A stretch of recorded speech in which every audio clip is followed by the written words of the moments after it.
Words I have to say may well be simple, but they're true.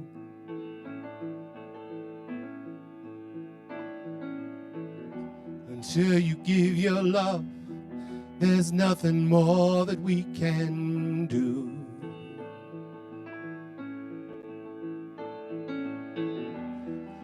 Love is the opening door. Love is what we came here for. No one could offer you more. Do you know what I mean? Have your eyes really seen? You say it's very hard to leave behind the life we knew.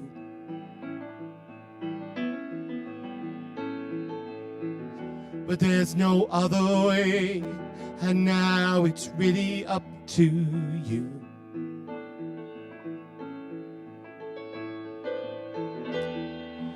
Love is the key we must turn. Truth is the flame we must burn. Freedom the lesson we must learn. Do you know what I mean?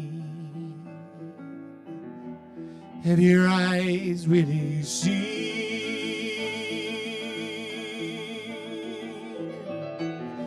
Da da da da da da da da da.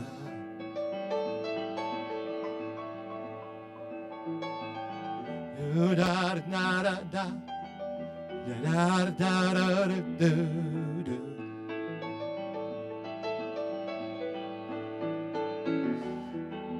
Love is the opening door. Love is what we came here for. No one could offer you more.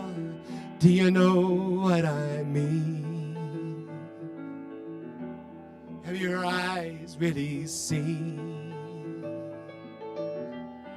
Do you know what I mean? Have your eyes really seen? Do you know what I mean? Have your eyes really seen?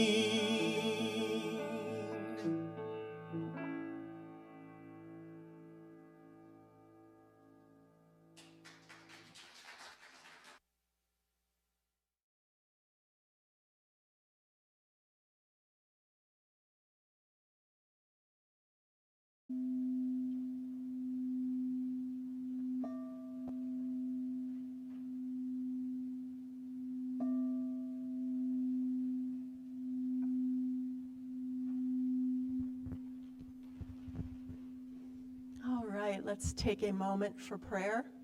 If you would, just close your eyes, bow your head if you like, put your feet on the ground, feel that ground beneath your feet, knowing that we are rooted in Mother Nature,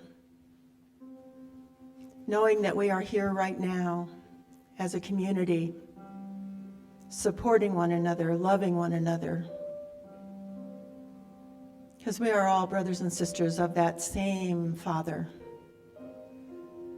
our dear Lord, Spirit, Universal Presence, whatever name you call it.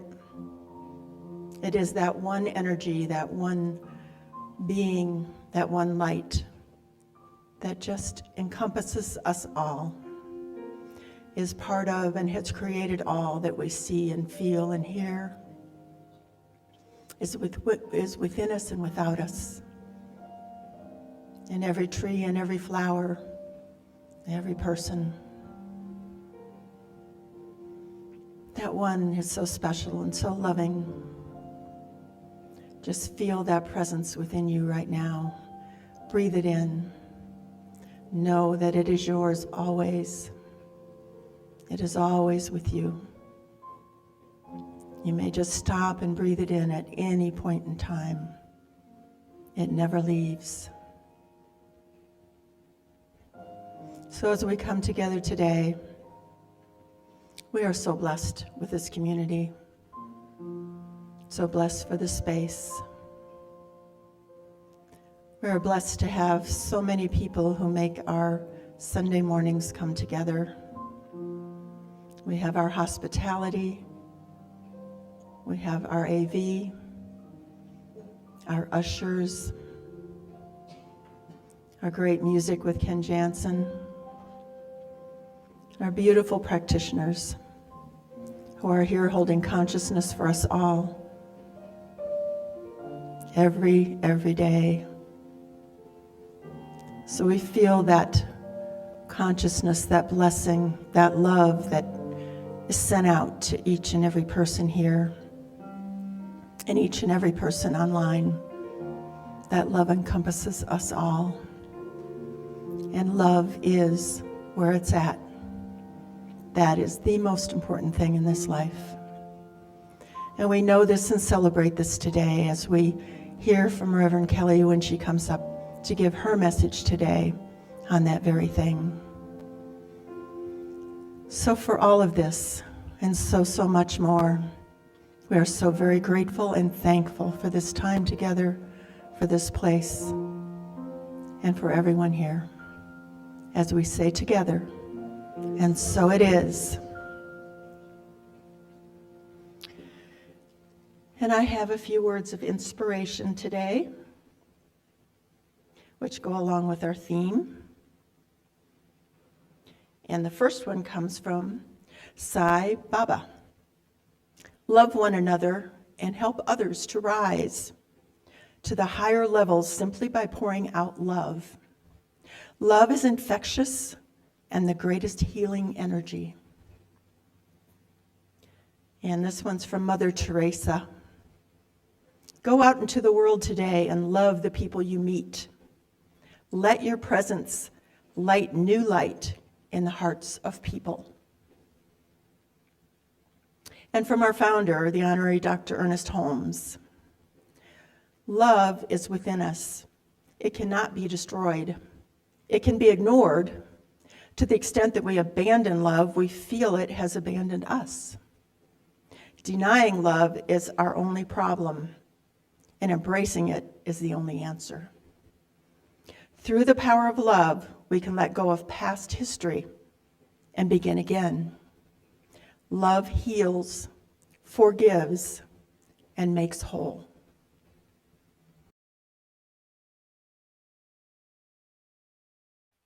Happy Sunday, New Dawn. It's good to see you all again today. I missed you last week. It was a nice little ministerial retreat, but it's good to be back here with you all. Good to see so many new faces, or new to me faces. Anyway, I know some of you have been here for a long time, just haven't been here when I'm here. So, okay, we are lucky today. We've got Reverend Kelly Robbins. She's been a minister for how long now? 2 full years? No? Seems like it. Just since August. Well, she's been doing a lot of speaking other than here, that's for sure, and she's very, very good at it. She brings a modern voice to ancient teachings, empowering us to live our lives fully using the principles of love and universal law. Kelly is a frequent contributor to the Science Mind magazine. As a matter of fact, she has an article in there this month. And is the author of Trust Your Next Step, Creating Confidence to Cut Fresh Tracks. She also produces the Fresh Tracks with Kelly Robbins podcast. Where do we find that? In Spotify? Yeah. All those good places. Kelly believes that by living our divine purpose, approaching life as a fun adventure, and trusting our next step, we can all live our lives filled with purpose and passion. Kelly is a mom of 3, a grandmother, and an avid skier. Above all else, she loves snuggling with her orange tabby Aries. We're all animal lovers here, especially a lot of cat people. Thank you. Thank you so much for having me here today. This is my first time speaking at this community, so I'm very excited. We are going to be talking about relationships beyond judgment. I'm talking about love and all sorts of good things. However, we're going to start with a story called "You Can't Please Everyone."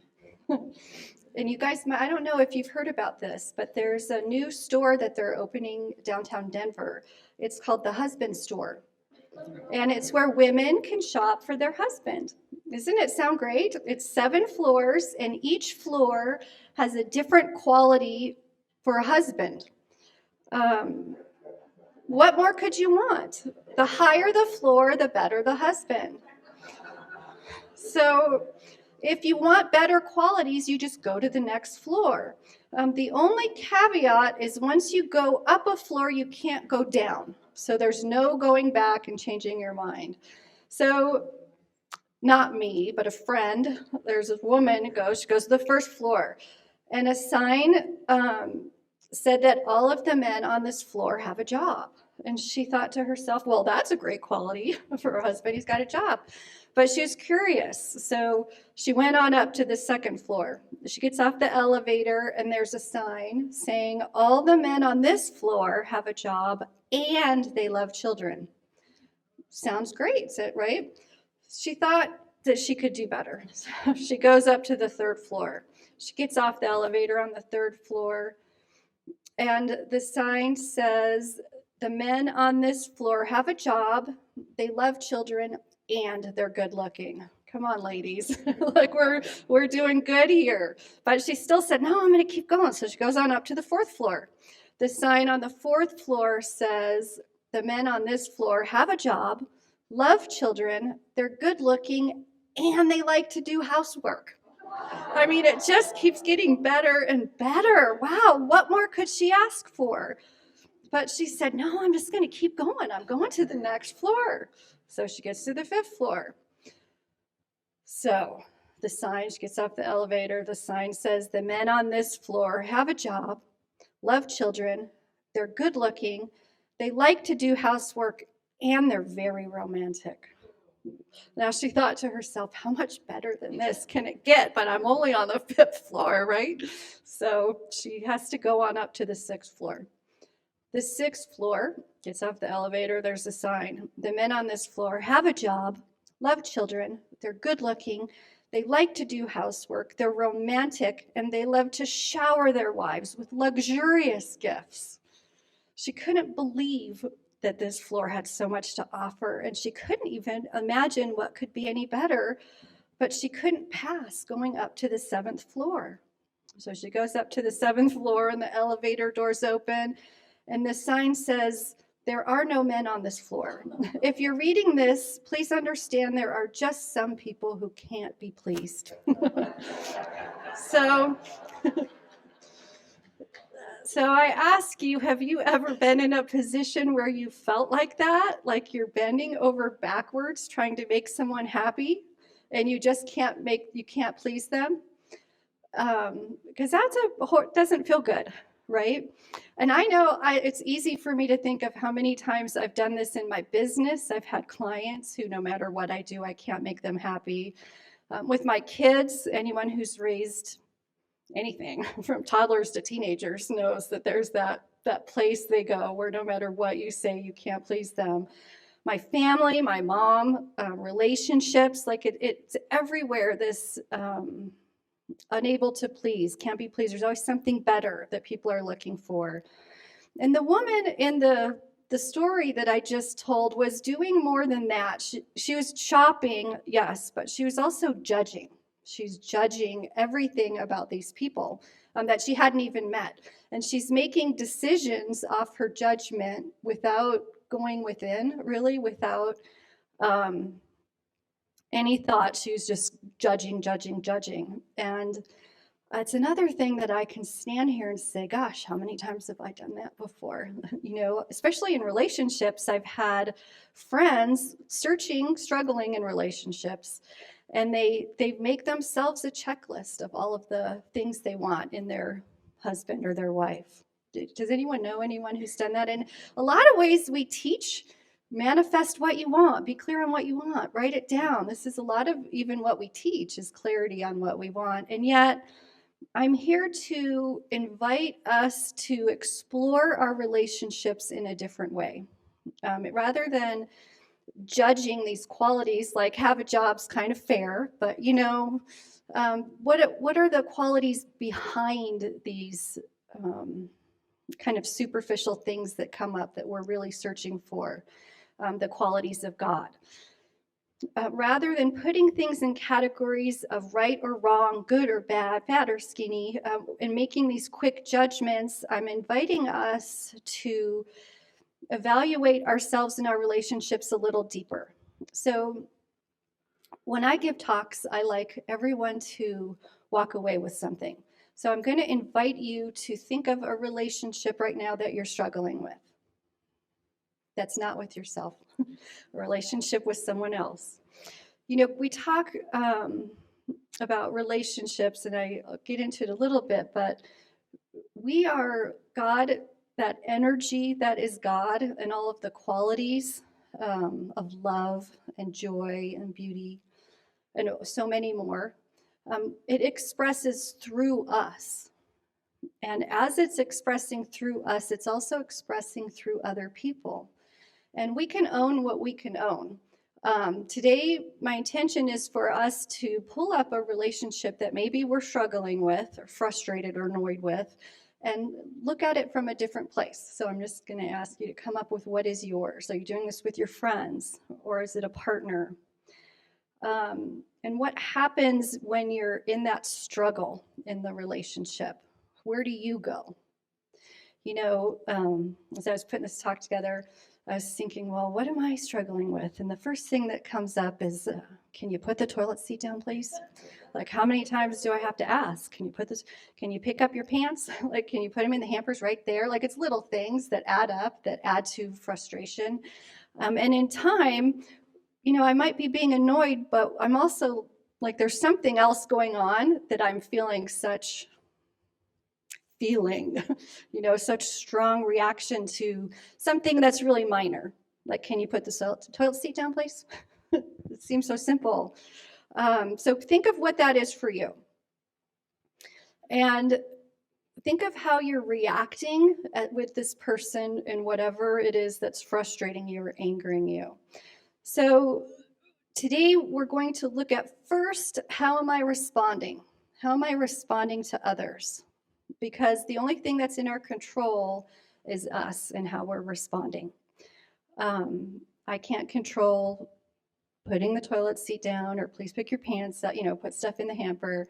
But I can control my anger and me jumping to the judgment of, gosh, he doesn't care. He doesn't love me. He doesn't think this house is important and all the hard work I do, goes in a million directions.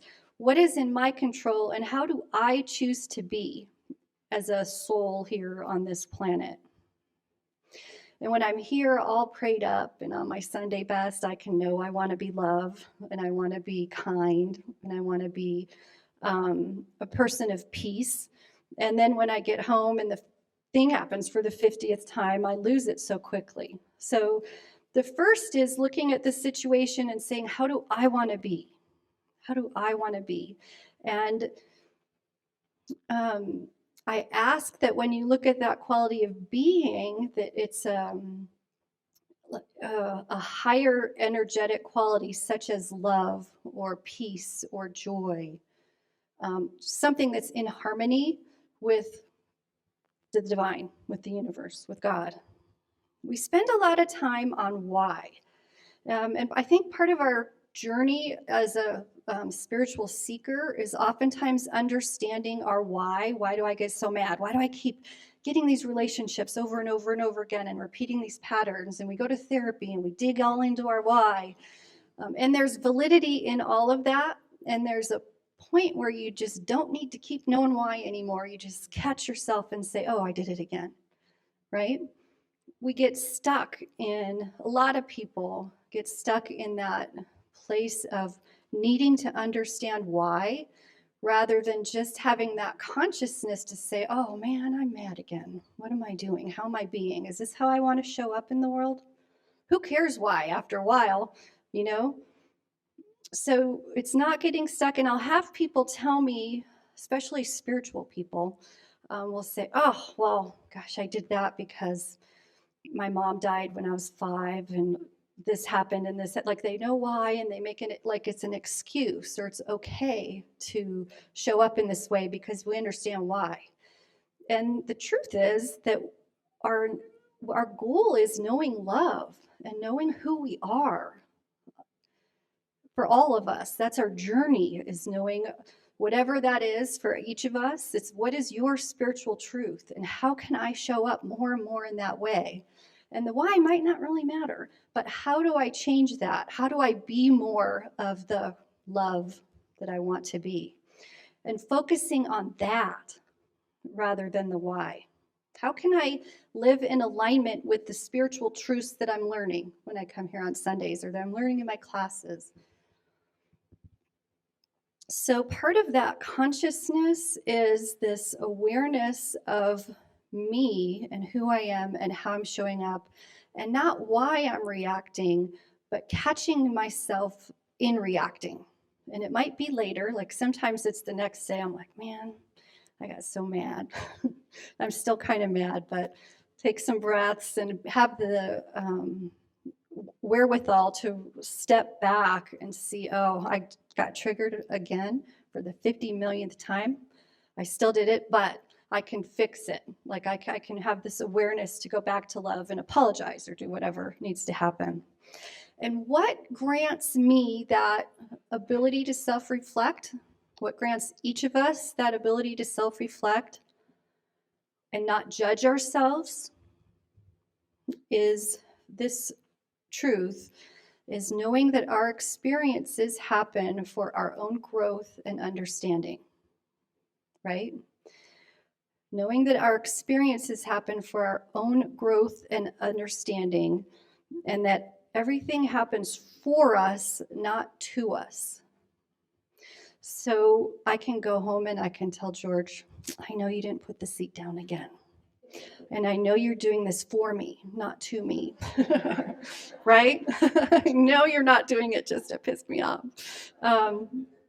right? And that sounds really funny and really woo-woo, but if I can get myself in that place where I can say, okay, what is this lesson this person's in my life for? It might be patience. It might be peace. It might be making everything not about me, right? What is it for you? Think about the relationship you pulled up. What is it for you? Everything is spiritual. I was taught this lesson before I went to church. I didn't used to go to church, and I know I'm a minister here. I learned it in business. And I was in a coaching program, and we're learning sales. And the man that was doing the training said, you go into sales knowing that even if someone says no and they're angry and hang up on you, that it was a spiritual encounter, and they might have needed to hear you say something someone say something 100 times, and you were number 68, and they hung up on you. You just hang up and go on, knowing that it's all divine. Don't take it personally. It's not about you. Your calling is to do what you're called to do. And in that instance, it's a sales call. And I took that to heart. It's not about me. It's easy to place judgment on people for not being kind or for people for not getting what I'm saying. And it's really, that's my judgment. That's my reflection. And to own my life and my reactions and responses as my gifts on my journey. And that mean person who hung up on me and said no, where's my gift in that? Right? So as soon as you catch yourself judging or wanting to change something, bring yourself back. Bring yourself back. And I have a quote here. So Colin Tipping wrote a book called Radical Forgiveness. If you haven't read it, if you can get it for free, a PDF online. It's got a beautiful teaching in it. And he says, as soon as you catch yourself judging, being right, or wanting to change something about a situation, bring your state of awareness back to the present, back to now, by letting go of the illusion and aligning yourself with spiritual truth. So the illusion, I would say, is the anger or the hurt or the pain or resentment that we might be feeling. The spiritual truth being we're all one, we're all love, we're all here growing and expanding as souls on this journey, whether we know it or not. This is what's happening. Taoism teaches Wu Wei, a concept of being in the flow and going with the flow. It's a state of non-attachment, not being attached to the outcomes, not being attached to how you're responding, but understanding what I can own and what I'm responding, how I'm responding. Wu Wei. When we're in relationship with others and we're triggered, we're not in the flow. We're not in the, we're reacting versus going with the natural flow of things. So we've got, how am I responding to others? Knowing that my growth, my experiences are for my growth and understanding. And then the last kind of place to play here is that all of these experiences and this relationship that we're having and struggling with is there so we can learn about ourselves. And our number one job is to learn about ourselves. And I'm going to say it's not necessarily about why I'm responding that way, but how can I respond in a way I want to? What are my patterns? How do I respond when I am acting? Am I conscious enough to look at my discomfort, even if it's a day or 2 or 3 later? The more work I do, the more it goes from like 10 years later to 3 days later. I catch it quicker. It's not that I still don't do my flipped out. It's just shorter time. And it takes a conscious person to catch that and go back and reflect and say, man, I didn't feel good at that lunch yesterday. And I don't know why, but something wasn't, what's going on? What's underneath that? And just doing the reflecting without having it all explode and blow up around us. I had a situation I'll share. Denise and I were both in ministerial school together, and I have been talking for a couple years. There's several places that I talk. Unity churches and centers for spiritual living like us are the main places, and you get to know who are the other people who do the same thing and kind of speak at different churches. Well, this new person has popped up on the charts of the churches that are speaking. She's speaking, and so she came to a talk I gave at a Unity church in Arvada. She was sitting up front because she was speaking the next week, and I didn't know who she was. And I met her afterwards, and we talked, and it was like great. I didn't spend much time with her, but then afterwards, I found out that she's a minister through this online class. And I was like, she's there speaking the same as me. I just spent many, many years and tons of money getting this ministerial to being Reverend Kelly. And here's this woman, did this online metaphysical class, and she's Reverend, I won't say her name, Sally Joe. So I'm like, very in judgment, man. Like before I could even think, and I'm looking, and she keeps popping up at the same place I am. I'm like, do I really want to keep speaking here? Who are these other people that are speaking here? And I'm totally evaluating everything that's going on. So, it's all in my head, but I'm still kind of totally reacting. And then another minister that I know, I live outside of Boulder in the Broomfield area, puts together this group for spiritual leaders in the Boulder area. And there's a couple of us women, and this one woman is in the group. And I'm like, oh man, she's, but I said, well, I'm going to go. So we met at her house. And I'm kind of checking it. I didn't know anyone except the friend that invited me, and I'm checking out. And this woman laughed, and she had the deepest, most genuine, beautiful laugh of love that I've heard. Like, it was just beautiful. And we're kind of checking each other, looking at each other. And once I was in a room with her and she was relaxed because it was her space. Just a beautiful person. What a beautiful soul. In her eyes, you could feel the divinity coming off her. And I thought it was very humbling. It was very humbling. And I thought, well, this is great fodder for a talk. She's a beautiful person. And it's what an honor to be on a stage in the same place that she is. But what did I do? I went straight to ego and, well, where have you done that? And forget the past. Are you doing it anywhere now?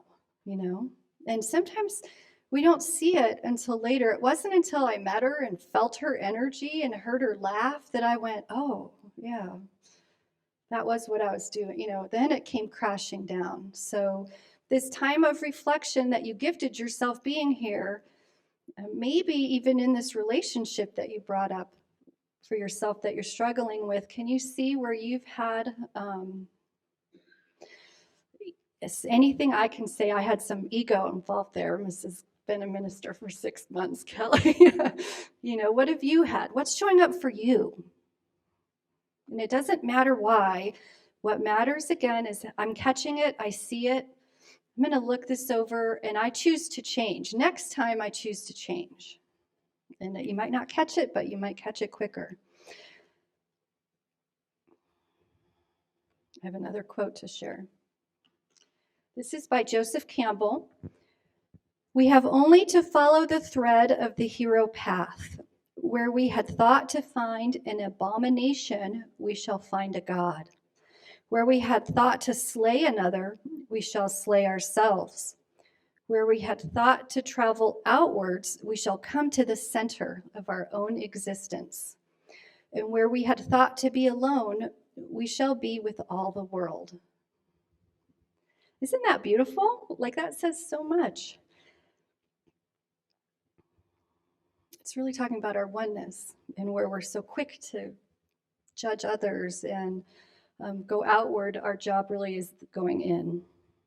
And I say going in, and I want to, as I kind of wrap up the talk today, as we're in relationship with others, which is life, everything comes through God, through ourselves, and through others, money, love, like it's that knowing of the interconnectedness.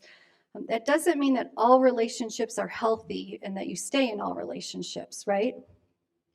Because the number one thing that we can do for us who are here doing our spiritual work and consciously building our energy and strengthening it to be more and more love is to protect that. And we don't let harmful people harm us in our energetic. We keep ourselves in that strong place. And sometimes the relationships do need to be let go. They're not always healthy. And you can still say, what is mine to learn? What is mine to do here? Where is the love? How can I show up with love? And oftentimes it's loving ourselves as much as lovingly letting that person go. So the truth is, let's go back to our opening story. The person who couldn't be pleased, that was us. The woman shopping for the husband couldn't be pleased because she was judging. She was stubborn. We maybe think, well, maybe she wasn't being grateful. How do we know? Our job is to look at how we are showing up in relationship and evaluate, are we being in judgment? Am I being in love? Am I being love? The role of relationships is for us to learn to be our true spiritual selves, which is love, and to know and see our oneness with each other. And with that, I'm going to ask us all to go into prayer. Close your eyes for a moment.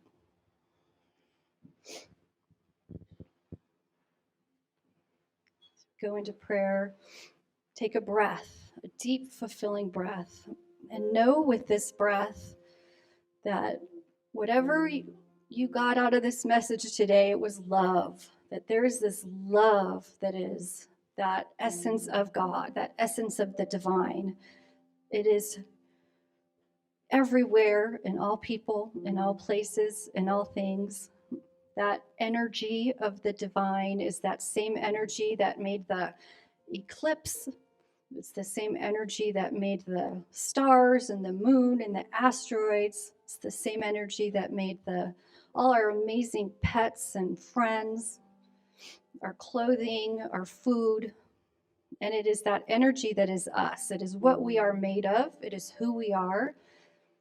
And it is us without any thought, without any force, without any effort, without anything.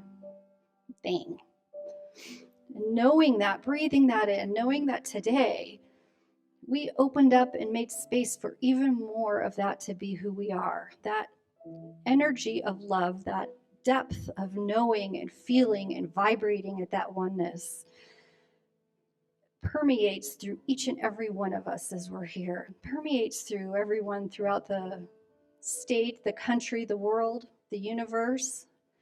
That love, that oneness, that truth of our spiritual selves cannot be shaken or washed away or thrown in the trash. It is who we are now more than ever. With our next breath, as we know and feel our bodies resonate at even a higher vibration than we thought was possible, we give thanks. We give thanks for knowing the truth of who we are. We give thanks for seeing and knowing the truth of those we are in relationship with, those all around us. For it is with ease and with grace and with peace that we go through and continue on throughout our day today and the rest of our week and the rest of our lives, knowing love, being love. And with that said, and with that known on a deep and cellular level, we release these words to the law. We release these words knowing without a shadow of a doubt that they are true, and as they are spoken, it is completed, and so it is.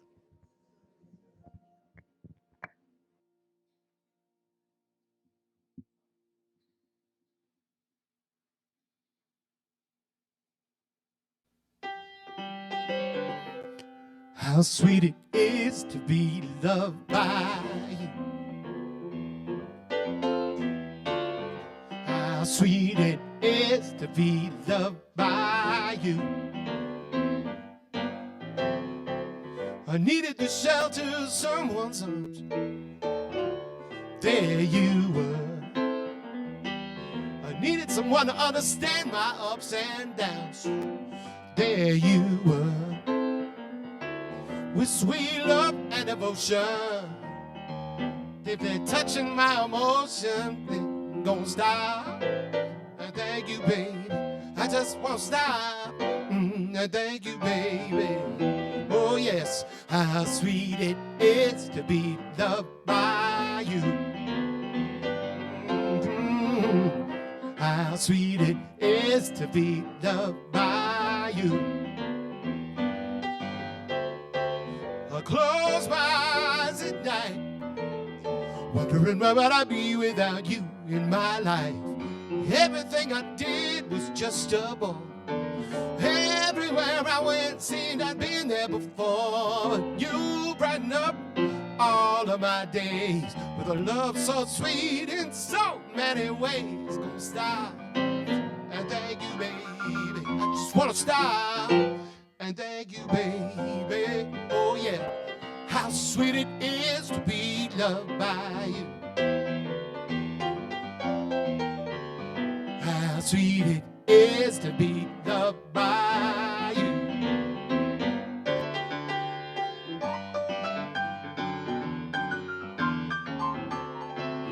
Ooh.